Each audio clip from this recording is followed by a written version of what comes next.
Welcome back, everyone, to the Profluence podcast. Pumped to have Ak here today from Camb.ai.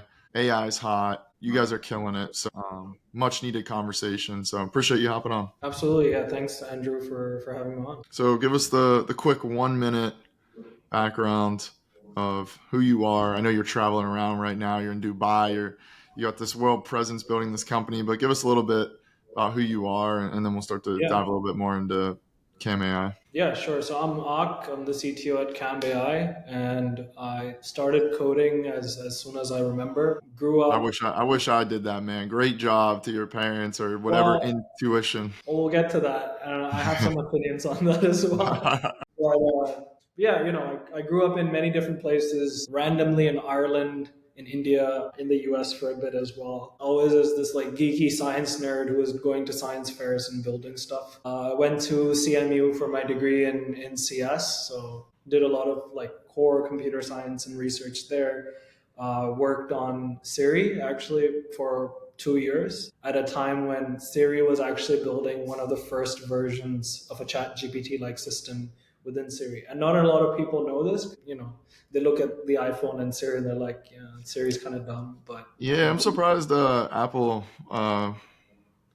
took a little bit to get into it, but anyway, super yeah, interesting. I mean, they were early. We started that work around 2020 when I just graduated college. And they had a working version of essentially what people, I mean, if you had showed that to people then, they would have been like, oh, this is ChatGPT, Hmm. right? So that's the type of background I come from academically, research wise, work wise. I have started companies in the past as well. My last company was actually sports scouting, but for nerds and really sharp kids in comp sci and business. Like instead of finding the LeBron or a Messi or a Biles, I was finding the Zuckerberg, the Bezos, the Hmm. Musk, right? Hmm. So I was trying to scout these really smart 15, 16-year-olds who could like outcode or outprogram anybody and help them get jobs and internships. So that's kind of my personal background, and all these experiences kind of led me to build what we're building with Camb.ai. So we say this very unapologetic, brash mission statement, which goes like the internet was created for English speakers and it's time to redesign it for the world. I speak English, by the way, myself. It's one of my first mother languages. Yeah, yeah.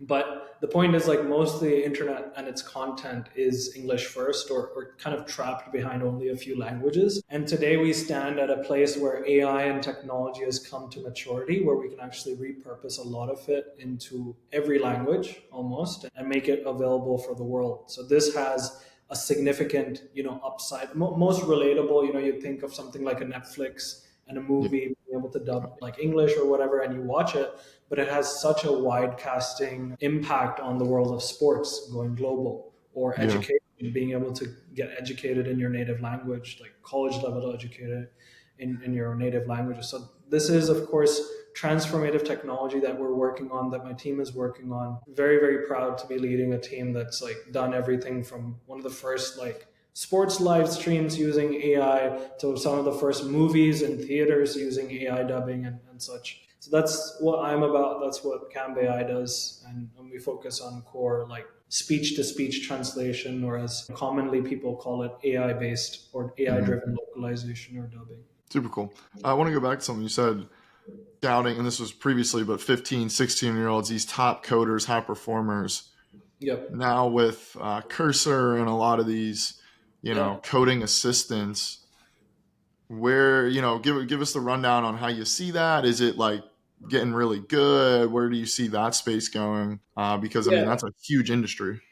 Absolutely. So, I mean, I was lucky in the fact that I grew up amongst a select, population of kids that were just growing up coding. And so, even when there wasn't the AI or generative AI boom where like Cursor could code up your code and stuff, it was very clear to me that just like 20 years ago, kids were picking up soccer and getting good at it. By 15, kids were picking up a laptop and learning how to code. And by the time they were 15, they were getting really good. If you start with really good fundamentals in math and problem solving, then like being able to find such young talent is even more viable and attractive, because now you have AI to assist and generate that, right? So it opens up a whole new market for people that are just on the edge or just getting started. But at the same time, as AI gets better at generating code and these tools come about, we also need to be careful because, and especially for young folks, because what is ending up happening is they will come up with a problem or they'll encounter a problem and they'll just quickly go to ChatGPT to be like, oh, how do I solve this bug and how do I fix it?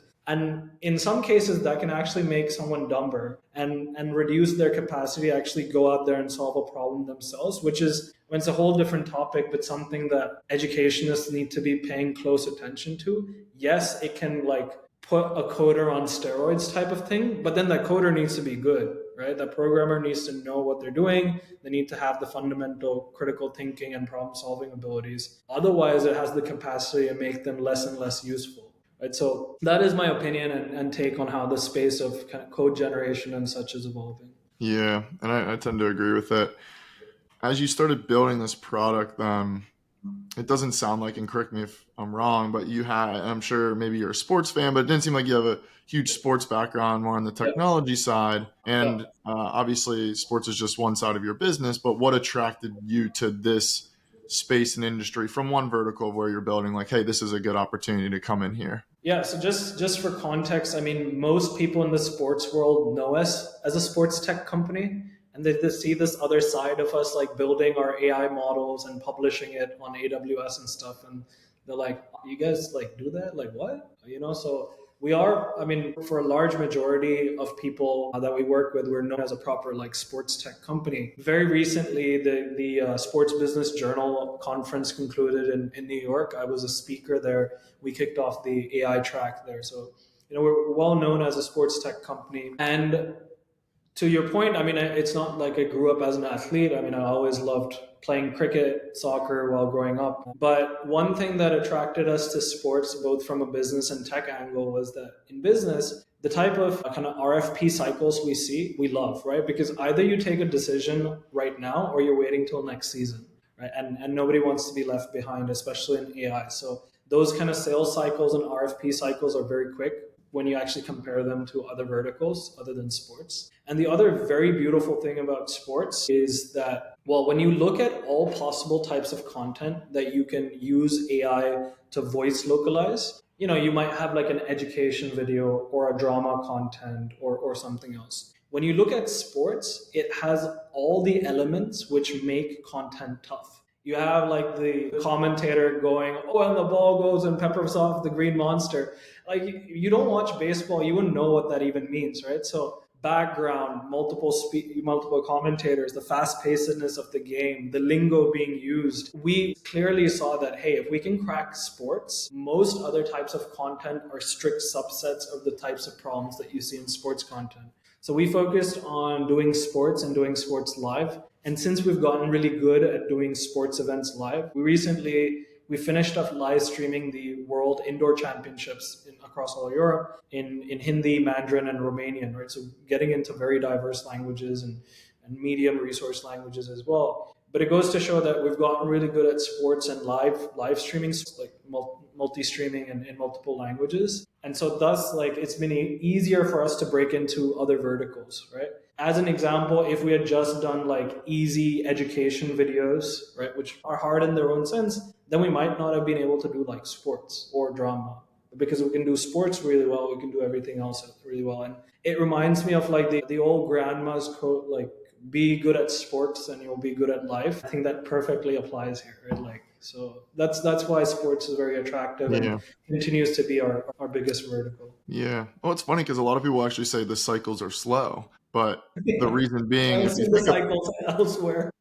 well, the cycles are probably slow because you don't have context, maybe. But Maybe. also, people will say it's slow because maybe you're building in a space that already has tech. When you're building new tech, that's, well, there's nothing here. So that's Yeah, why a cycle would be fast. So anyway, I just thought that was an interesting point that people yeah, it should is. pay attention. I think applies specifically to generative AI because I think sports decision makers understand at least how fast the space is moving and they don't want to wait till next season, right? You wait till next season and a leagues that done it before or a competitive league is already like a million years ahead of you.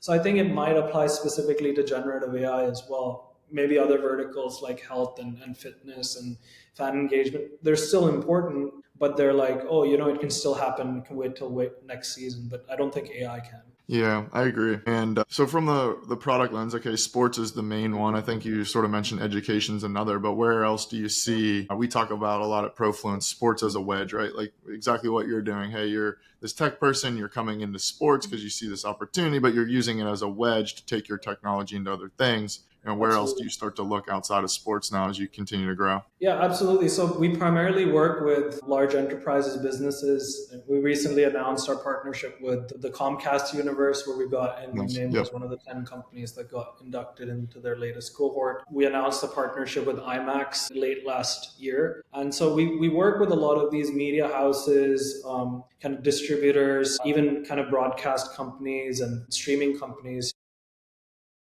The thing is that sports is a great wedge, not only in terms of technology to take it, but also sports is the center of a lot of media and content, right? Likely the same studio or entity or enterprise that's doing some kind of sports streaming also has like their VOD stuff going on, these stuff going on. So basically you break into the industry using sports, you prove it out, and then like, well, of course we can use it for VOD, right? Of course we can use it for OTT. Of course we can use it for internal training programs, right? Of course we can use it for social media and outbound and stuff. So the spread from sports becomes very easy, and something as basic as language and just being able to communicate more effectively with native speaking audiences as a layer applies very horizontally to every business vertical that you're operating in. As a very simple example, like when you think about even within sports, right, there's many different verticals. Like there's the shoulder social media content, it applies there, right? Engaging audiences in more languages. Of course, live streaming, it applies there, right? It also applies in non-obvious places. Let's say you start converting your content into multiple languages. Now you need to start doing fan engagement in multiple languages, right? So how do you start doing that? So it's a kind of a virus that spreads very quickly and in a good way, that okay, like now since you're creating your content in multiple languages, your engagement, your outreach, and your kind of consolidation of all means needs to be in multiple languages. So in that way we see a very easy time of like building in sports and spreading out to other use cases, like movies, like the Netflixes of the world, streaming. Education is of course huge, and even health applications. So but we focus on these. There's so many more applications of speech to speech translation, but we focus on these Of verticals. course. From the outside, it looks like very much a B2B enterprise, but you have some consumer things going on as well. How are you navigating that? What are some of those products you're putting out into the market? And what are the differences between navigating both sides? Yeah, so I think we always wanted to be B2B first, because we were like, if we can create a product that proves itself in enterprise, which is the quality bar is much higher. Not to say that B2C isn't, not to get me wrong, but proving something in B2C and then taking it to B2B might be a big jump. But proving something in B2B working really well and just kind of remolding it to work in B2C is an easier journey, because we've proved it with the Australian Opens of the world. Like the Australian Open was in Spanish this year, live streamed, right? Okay, then of course we can start having maybe podcasts and real-time conversations like these in multiple languages, so that you Oh, can I love engage that, your by the way. audience. I said that'd be super cool, by the way. I know. So the next I think time it's we one of the link biggest. I saw something on someone was saying like in YouTube, one of the biggest problems is like all these creators only have it in one language, but if they had up, stuff in other languages, their revenue would probably 3, 4, 5x, which is interesting. Anyway, and just that's when calling you that out. see like case studies like Mr. Beast. He does it in 18 languages or so. One of the biggest reasons he's so big is because his Spanish or Hindi speaking audience is bigger than most people have their main audience, which is Hmm. primarily in English. So it's definitely a great growth hack.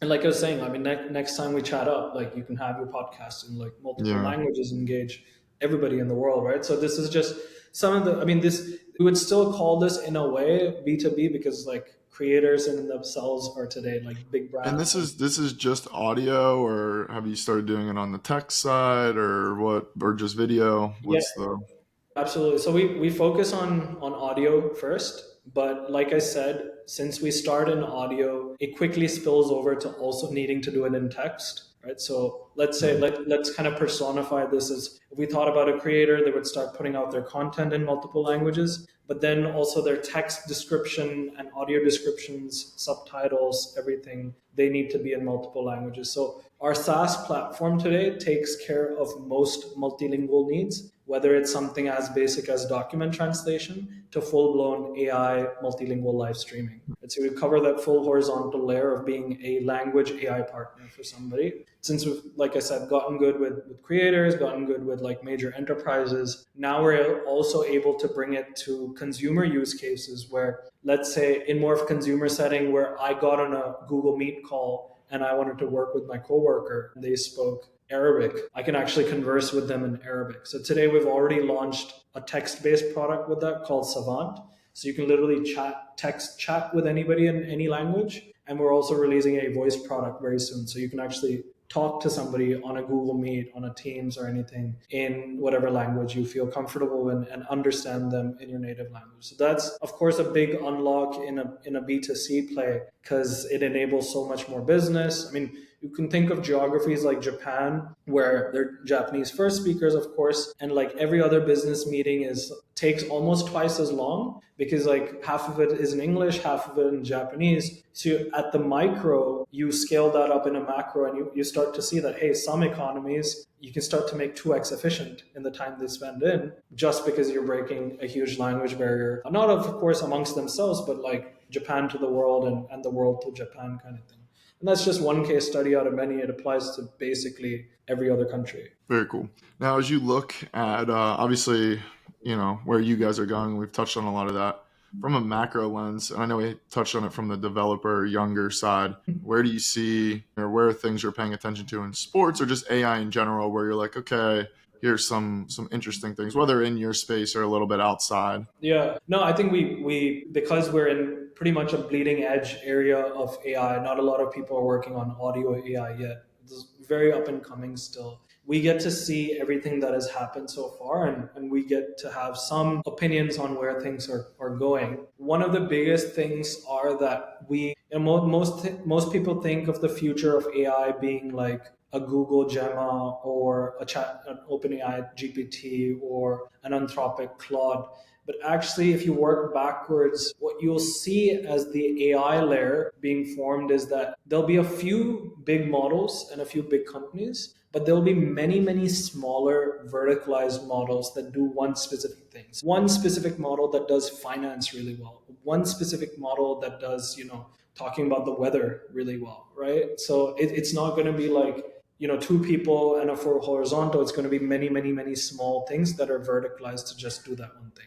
So that's one thing. It's not a winner take all by any means. That also goes into the second thing that we've been seeing very, very often is that, and I mean, some people relate this to the DeepSeek moment, but it's not really that. It's actually talking about small language models versus large language models. So large language models today need a lot of data, a lot of compute to do even inference. I don't know if you've heard, but there's a joke going around, and it's not a joke, but you need the electricity of the city of Pittsburgh to run like GPT-0.5 or GPT-5, right? And it's becoming unsustainable from an economic feasibility lens. So companies like Camb.ai and others, what we're doing is we're building smaller models. Like our most recent text-to-speech model is 80 million parameters, whereas usually you see these billion parameters models or hundreds of billions of parameter models. So ours are 80 million. What that basically means is that it can fit on your phone. Okay, and that's not, I mean, cool that it can fit on your phone, but what that actually means is that you take away some of the raw materials that are needed in huge models. We don't now need huge data centers to do inference for these models. You don't need that amount of electricity because as long as you have it on your phone and you keep your phone reasonably charged, it's just using the phone's battery, minimally so as well. So we see this industry also evolving into kind of these small language models where you can deploy directly on device and make AI kind of economically sustainable and feasible. For a lot of the applications, it currently won't be, and in the future won't be. So these are kind of two insights we see with AI going on. I think the third thing that I can give here that we very often see is it's running around in the world that people keep talking about these AI models getting commoditized. Like there's a new DeepSeek every other day, right? Or like something will get released and something will beat it the next day. As a researcher, I completely agree with that. As a business person, I don't. Right? When people say AI is getting commoditized, they use it very loosely, right? That, oh, it's so easy to do all this stuff. But actually, when you take it to B2B applications, what you see is that there are companies that own all of their three layers: the product layer, the infrastructure layer, and the model layer. There are some companies that only own the product and infrastructure layer and then call somebody else's API, right? Who is serving the model. What happens in the latter category is, let's say I'm your customer and say, I want this feature built. You might be able to build it in the product layer, but once they say, hey, the quality isn't meeting expectations, you can't do anything because you're dependent on someone else's. Whereas companies that own all three layers, they can not only make functional improvements, but they can also make improvements in quality over time. And so what I see is, as much as AI is getting commoditized, there's still extreme value in working with people that are either building their own stuff or know how to operate on the model, because to a large enterprise, they're going to be over time going to be able to give the functional value but also quality value, which is not something that everyone can provide. So these are some like emerging three trends that we're seeing, not something that a lot of people talk about on social media because they're not boots on ground. These are some very hardcore business realities that are coming to the fray as we continue to deploy our AI. Yeah, super cool. And I love hearing these insights. This is number one why I love doing these podcasts, because anyone that gets it, I mean, that's a great 5-7 minute clip right there of a lot of fascinating things. And I do agree with you on the large language models. A GPT is great for high level, but we've Yeah, even seen, we build an AI agent into our app for Profluence, and we just applied it to capital raising and fundraising for sports. yeah, And all the members are like, this is better than GPT. It's like, yeah, yeah. because we literally tailored it to exactly like the sports industry. And so it is like, I do agree. And it's cool to hear it from your lens. Now, Yeah, as we look towards, and this might, we'll try to keep it short and not go off. I'm sure we could talk about this for an hour. But as we sure. start to look towards an AGI or super intelligence, how do you see that? Or where do you see AI in general, just from like, where is this all going? Because it feels like this revolutionary tech right now for most of us. Yeah, so I mean, this is another hot take, but like we're nowhere near what people would consider super intelligence. What we are doing very well is fooling ourselves to believe that these things are intelligent. That's like a good way to put it. And that will continue for the next foreseeable future. Why I say this is because the biggest unlocks in technology have come out from biomimicry. Scientists and technologists have seen how humans have done it and they've tried to replicate it. And that the biggest breakthroughs in technology have come through that. Neural networks are a good kind of example of that. And so when we actually think about this space and it's evolving to replicate human intelligence, our brain is a cluster of many small functionalities rather than one big brain, one solid rock that is processing everything. The problem right now is the way that things like GPT, etc., and these large language models are getting built are unlike how our brain is actually structured, right? They're building large models that basically the idea is that as you scale the brain, the more it can learn, the more capacity of things it can do. But our brain is small. Like, sure, we have something like maybe a GPT going on in our brain, but we also have different compartments of our brain that are responsible for emotional reasoning, different components that are responsible for audio, different components that are responsible for vision understanding. And while some research is going towards that area and making it kind of a mixture of agents or a mixture of experts, to be able to get to a point where we are replicating human intelligence, in hindsight, it'll sound but obvious. We actually do have to do complete biomimicry. And there's a big body of work that remains unanswered in just neuroscience, I believe, that we need to figure out in understanding how our brains work in the first place before we try to replicate it. So I think super intelligence and artificial general intelligence, for it to happen, we need an equivalent push in neuroscience and the basic understanding of the fabric of human intelligence before we're replicating it. I mean, if we can't define human intelligence, how, like, it seems like a kind of like a conundrum here. Like, what are we trying to replicate, right? If we can't define it for ourselves. So I think, of course, like the natural sciences and basic sciences will go on. And when they come to a point where we truly understand how we think, that's when we can expect real breakthroughs in, okay, super intelligence or artificial general intelligence. Yeah. So right now it's just a cool, sexy tool in a lot of ways, and it is amazing. And again, we could talk for hours, and I do want to talk offline deeper just on a lot of stuff because I enjoy conversations like this. Yeah. But as we roll it out, Ak, where can people learn more about Camb.ai, yourself, get in touch, whatever it is? Where's the best Yeah. places to do that? No, always open to chat with anybody in the industry.